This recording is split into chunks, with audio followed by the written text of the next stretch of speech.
Vamos lá, 8 da manhã, 30 minutos em Maceió. Muito bom dia para você, telespectador da TV Mar Canal 25. Estamos juntos nesta edição do TV Mar News. Eu, Viderlan Araújo, estarei ao seu lado na próxima hora, trazendo os principais assuntos, as principais notícias, os assuntos que ganharam repercussão em Maceió, em Alagoas, no Brasil e no mundo nas últimas 24 horas. Fique com a gente. Daqui para frente, nós vamos iniciar mais uma semana trazendo um verdadeiro bombardeio de notícias para você, com a movimentação do Departamento de Jornalismo da sua TV Mar Canal 25, dos nossos repórteres, as entrevistas no estúdio. Tudo isso você vai poder acompanhar daqui para frente nesta semana que está apenas começando e o mês de setembro finalizando. Hoje, dia 30 de setembro de 2019, o último dia do mês de setembro, estamos indo para outubro, finalzinho de ano chegando e você não perde um só detalhe nesta edição do TV Mar News. Nós estamos ao vivo pelo portal gazetaweb.com.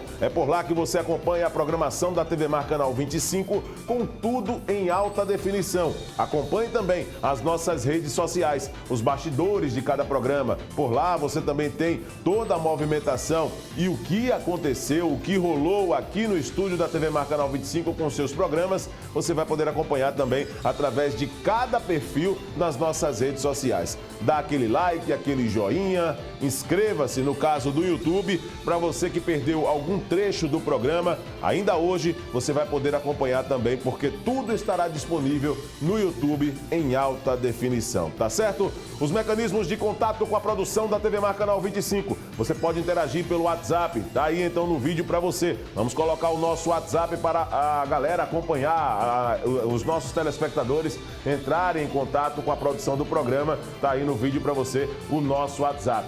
A mesma coisa acontece no tradicional 3377-9097. Você liga e mantém contato direto com a produção do programa, que tem o comando da Patrícia Barros. Lembrando sempre que você, no TV Mar News, início de cada semana, também já sabe que o aplicativo TV Mar é gratuito. Você baixa para seu smartphone e vai ter acesso também a toda a programação da TV Mar Canal 25 na palma de sua mão. Baixe o nosso aplicativo e venha nos acompanhar em qualquer ponto do planeta com um recurso mínimo de internet, mas suficiente para você ficar por dentro de tudo que está rolando em Maceió e no estado de Alagoas. O nosso Márcio Andrei, na manhã de segunda-feira, já tem imagens, né? Vamos dar uma olhada então na imagem do tempo na manhã de hoje, segunda-feira, semana apenas começando. E meu amigo Márcio Andrei já tem todos os detalhes aqui. Olha só que tempo legal, né? Tempo bonito, rapaz, sem nenhuma nuvem. Olha aí, o sol aparece, calor enorme desde ontem, hein? Calor intenso na capital alagoana, mas tá aí, sem nenhuma nuvem, né? O céu limpo, muito bonito neste início de semana, uma semana que está apenas começando.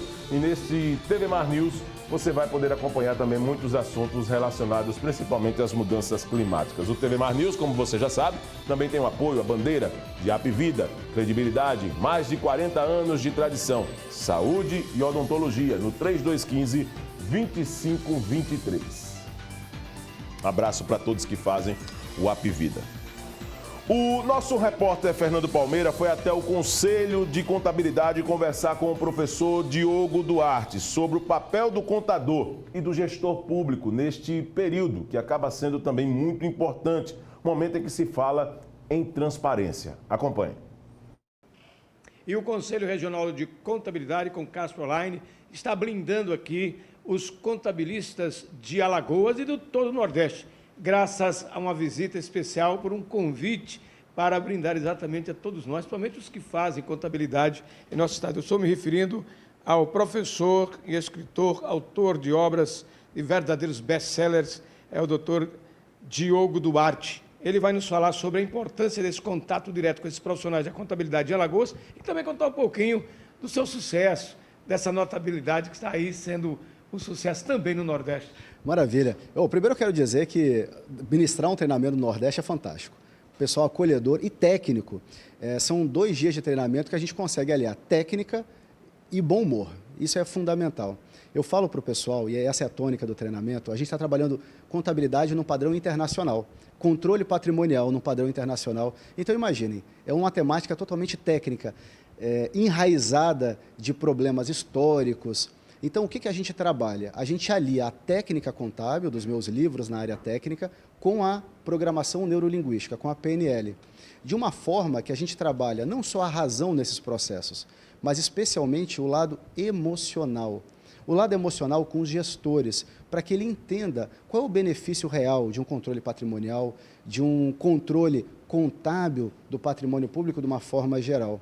Então, a gente trabalhou isso muito de uma forma exemplar, com casos práticos, e as pessoas estão entendendo, finalmente hoje, que não adianta eu chegar com a melhor técnica no setor público e tentar implementar à força, porque a legislação assim determina. Eu preciso desenvolver as minhas habilidades interpessoais.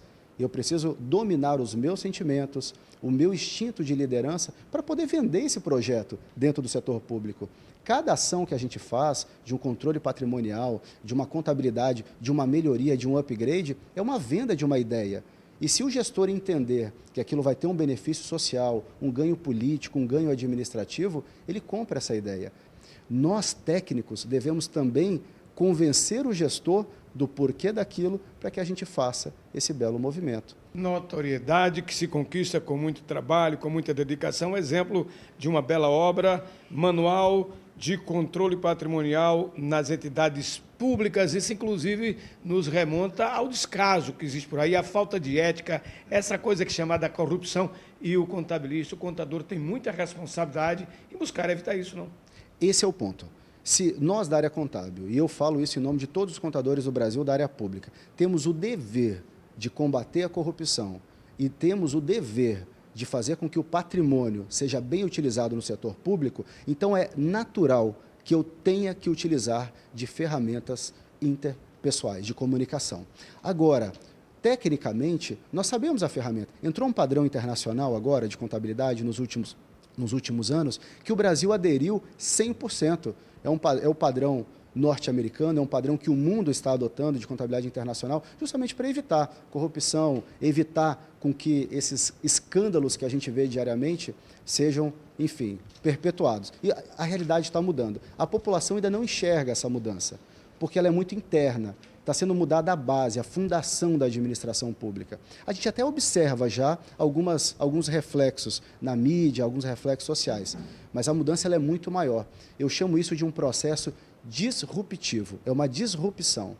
Disrupção, parece neologismo, uma palavra nova, mas é muito importante que a gente mentalize, principalmente gestores públicos, essas parcerias público-privadas e os profissionais da contabilidade, para banirmos definitivamente os esquemas de falta de ética e corrupção, aqui e pelo resto do país. Com as imagens do Chico Nogueira, aqui direto do Conselho Regional de Contabilidade, na Tereza de Azevedo do Farol, Fernando Palmeira, para a TV Mar da Organização Ardon de Melo, no canal 25 da NET. Importante, Fernando Palmeira, a sua participação junto ao Conselho quando se fala em transparência, né? E é preciso lembrar que a TV Mar Canal 25 tem acompanhado essas questões de transparência. Fomos até o Tribunal de Contas há umas 3 semanas, quando se foi feito um levantamento de que algumas cidades precisavam apresentar suas contas, né? Muita gente não estava em conformidade com o que é estabelecido por lei, a chamada Lei da Transparência, muitos desses municípios. E isso acaba sendo uma condição de interesse público e as pessoas precisam estar por dentro, entender que o papel de um gestor e que um responsável, um profissional da área da contabilidade tem o seu valor neste quesito. E a sociedade precisa continuar atenta, cobrando, acompanhando, mostrando interesse. Nós temos que parar de estar pensando apenas em festas, em situações fúteis, trabalhar com fatos vazios e nos preocuparmos com o que realmente interessa. Acho que essa é a ideia e o trabalho de um gestor público precisa ser claro, transparente, para dar uma contrapartida para a sociedade. Olha, as questões sociais, elas têm preocupado bastante, principalmente com a onda de violência que toma conta do Brasil. Semana passada nós tivemos o fato da garotinha Ágata, de 8 anos, que teria sido morta por uma ação errada da polícia. Nós vamos conversar a respeito desse assunto. Tenho o prazer de receber aqui no estúdio o meu amigo Geraldo Magela, ele que é historiador. Magela, por favor, Prazer mais uma vez recebê-la aqui no estúdio. Como é que você está? Tudo bem? Tudo bem, tudo tranquilo. Tudo bem, graças a Deus. Magela, historicamente, essas questões voltadas para a violência no Brasil sempre despertou e ganhou muito espaço. Gostaria que você falasse como anda esse cenário hoje, principalmente com esse olhar que você tem nas questões históricas, de uma violência tão presente no Brasil e que gerou uma comoção em todo o país desde a semana passada com a morte da garotinha Ágata, de 8 anos, no Rio de Janeiro. Bom dia. Bom dia. Nós estamos vivendo uma fase muito difícil no país. O discurso do combate à violência é com mais violência. As polícias que já eram violentas, elas passaram a uma ação muito mais violenta porque tem agora respaldo de uma boa parte dos governantes. O governador do Rio de Janeiro é um dos principais, é um dos que aposta no genocídio. E o genocídio é o que vem ocorrendo no Rio de Janeiro, onde você tem homicídios dolosos, caíram 21%. Ou seja, é homicídio fruto do assalto ou de outra natureza. E a morte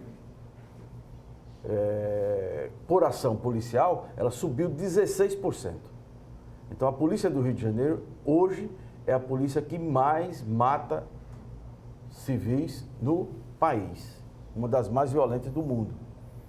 E isso tem o apoio político e o apoio efetivo do governador. O governador imprimiu essa marca de colocar a polícia para executar. E ele não recua dessa sua insana ação política e policial. O Estado de São Paulo, e veja, o Rio de Janeiro, com todo esse crescimento da polícia matando as pessoas, essa criança de 8 anos é uma entre as 5 que já foram assassinadas esse ano, o governador de São Paulo também não faz diferente. Ele assumiu o governo, ele fez uma campanha, ele assumiu o governo falando que a polícia teria que matar. Ora, isso é uma ordem. Isso não é um discurso político, eleitoral para ganhar uma eleição. A execução que as polícias vêm fazendo no Brasil inteiro, ela vem com o respaldo de muitos dos governadores, não são todos, mas boa parte dos governadores, do presidente da República e do ministro da Justiça, do Sérgio Moro. Sim. Então, a situação que nós estamos vivendo no Brasil é uma situação de insegurança, porque o Estado é inseguro, o Estado provoca a violência, porque ele constrói um discurso de atacar a violência com mais violência.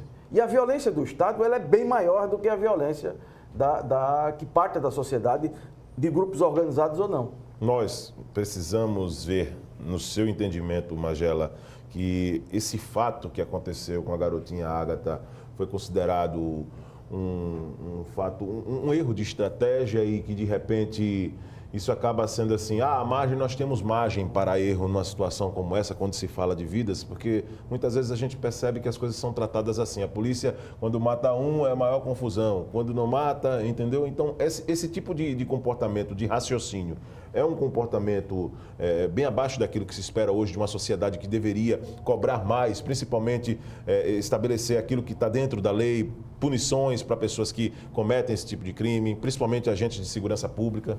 Que boa parte dessas ações policiais, elas estão à margem da lei. Além de ser, do ponto de vista técnico, um absurdo,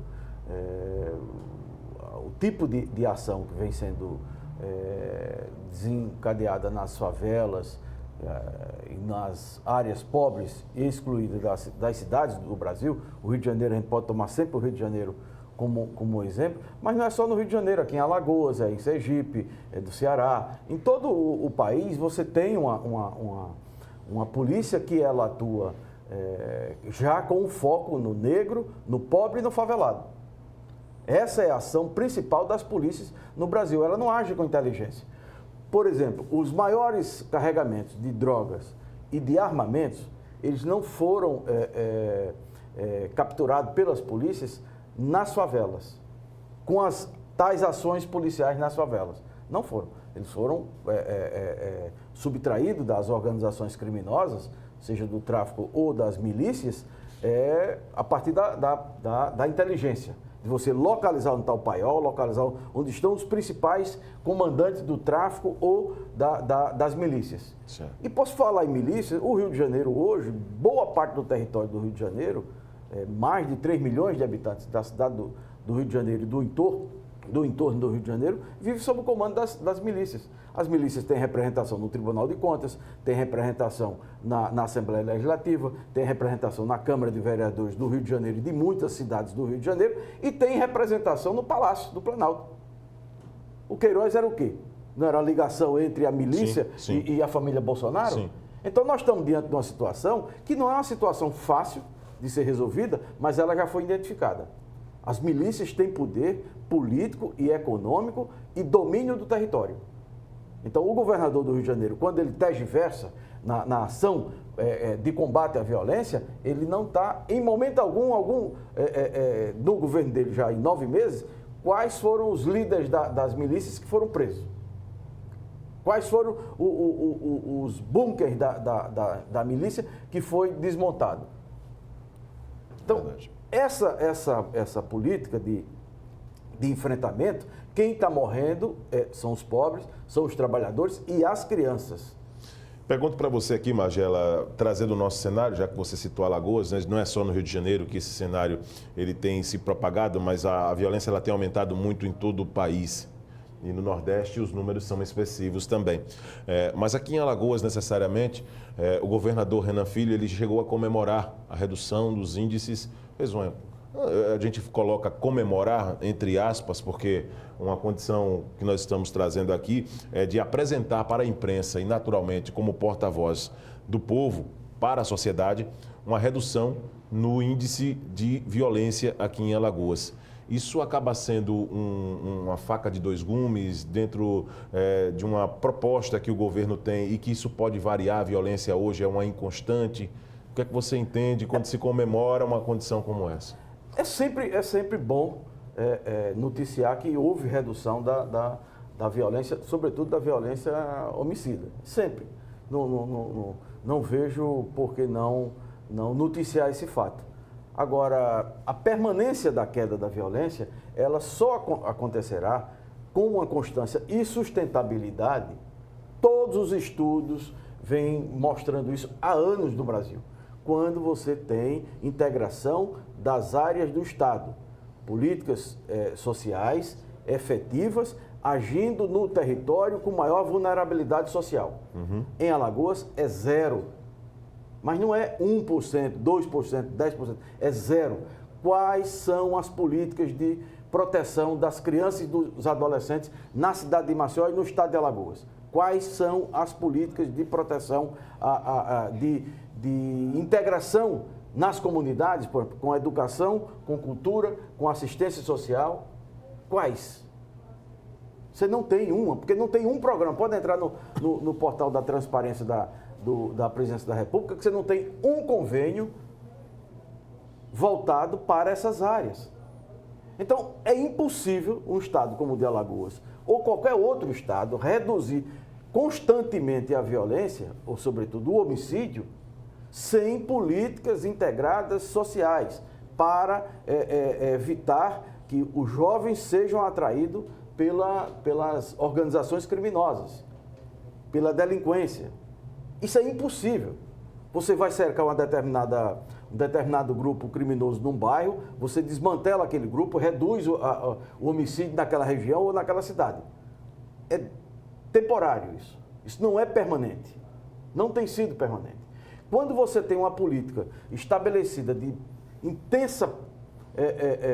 intenso encarceramento de jovens, ou de qualquer outra faixa etária, mas sobretudo os jovens que estão indo para as prisões, temporárias ou não, essa juventude que está indo para a prisão por pequenos delitos, por pequenas ações do tráfico, por exemplo, elas vão servir às organizações criminosas que estão instaladas e dirigindo as ações dentro dos presídios. Sim. Então, o Estado é quem está patrocinando, em última instância, o Poder Judiciário, o Ministério Público e o Executivo estão patrocinando a formação de jovens traficantes e agentes do tráfico nas comunidades. Porque ao cair no presídio, esses jovens ficam completamente abandonados, porque eles não têm nenhum tipo de política dentro do presídio que possa os recuperar, que possa os colocar na sociedade de volta com um novo conceito de vida, de cidadania, de perspectiva de vida. Não há isso. Então, qual é a perspectiva que tem? Se ele não tem dinheiro para contratar advogado para o defender. O tráfico tem advogado, o tráfico tem todas as ações e aí ele vai ficar como devedor na caderneta do tráfico. Sim. Então, essas ações, que não são ações que venham contribuir para a redução a médio e longo prazo da inserção da juventude no tráfico e na violência e, consequentemente, morrer em função disso, você não tem no Estado nenhum tipo de política ou nem tem ninguém no Estado pensando nisso. E os que estão pensando não têm condições de executar. Porque a política é do enfrentamento, da guerra, mais polícia na rua, mais arma, mais tiro e com apoio governamental, seja do governador, sobretudo dos secretários de segurança e uma base, hoje tem uma base eleitoral forte que aposta nisso. O Ministério Público lava as mãos, aliás, não lava as mãos, ele aposta também nisso. Porque, por exemplo, o ex-secretário de Segurança, o doutor Alfredo Gaspar de Mendonça, assim que ele assumiu, ele cunhou uma frase: eu prefiro 1 milhão de bandidos mortos do que um policial. Isso é uma senha.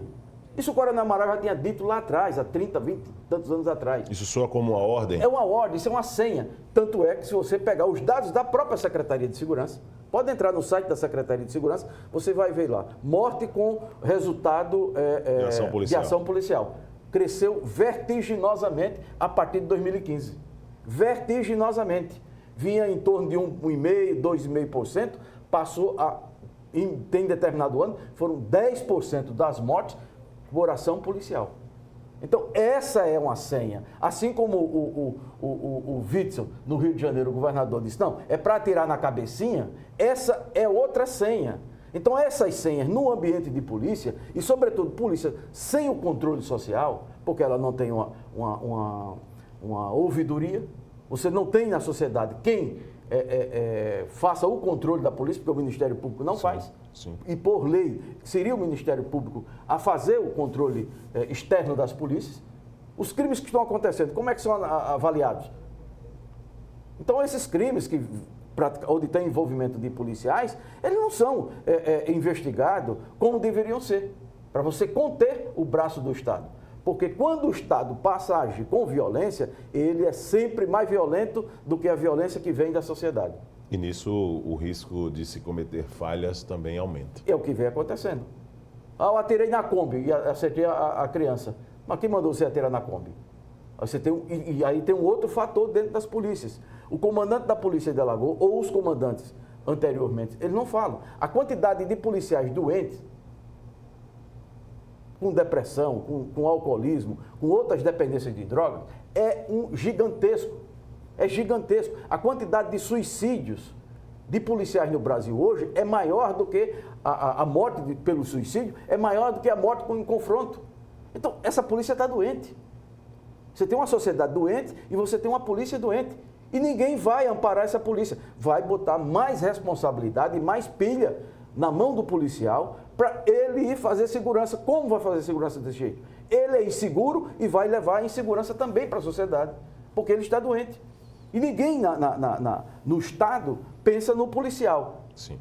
Quando ele fala do policial, é com mentira para dar medalha como ato de bravura diante de situações extremas. Mas o cuidado policial é você cuidar da saúde, do salário, das condições de trabalho, da segurança do policial e das condições de saúde dos policiais. Os sindicatos, inclusive, deveriam trabalhar permanentemente nessa questão. Essa é uma questão central dentro da formação das polícias, da segurança. Uma polícia insegura, uma polícia doente, ela não pode dar segurança à sociedade. Sim. Ela não pode dar segurança à sociedade. É verdade. E não dá para você esperar. E nós temos que mudar essa concepção com tudo isso que o Magela está fazendo nessa explanação aqui nas questões históricas e também trabalhando com um olhar social. Nós não podemos esperar apenas que as determinações do poder público sejam apenas colocar policiais nas ruas. Eu acho que a discussão ela precisa ser bem mais aprofundada, né, Magela? Você tem que botar mais inteligência, resolver as questões com inteligência. Ou seja, você tem inteligência legalizada, não é grampo para bisbilhotar a vida das pessoas. É cumprir a Constituição, cumprir a legislação do país e você saber onde estão os focos de maior violência e quem comanda os grupos violentos.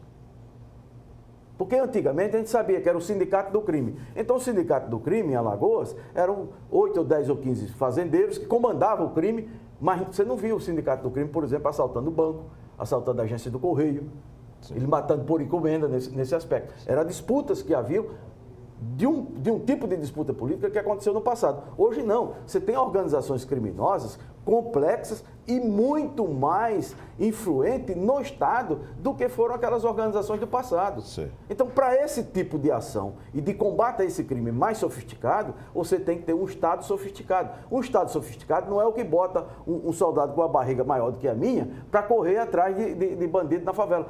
Essa não vai funcionar. Esse policial vai ser alvo da sanha dos criminosos. Agora, a polícia que atua com inteligência e localiza onde estão os operadores financeiros das quadrilhas, onde estão os paióis das quadrilhas, onde estão o ponto de distribuição de droga, de armamento, de munição e de poder nas quadrilhas.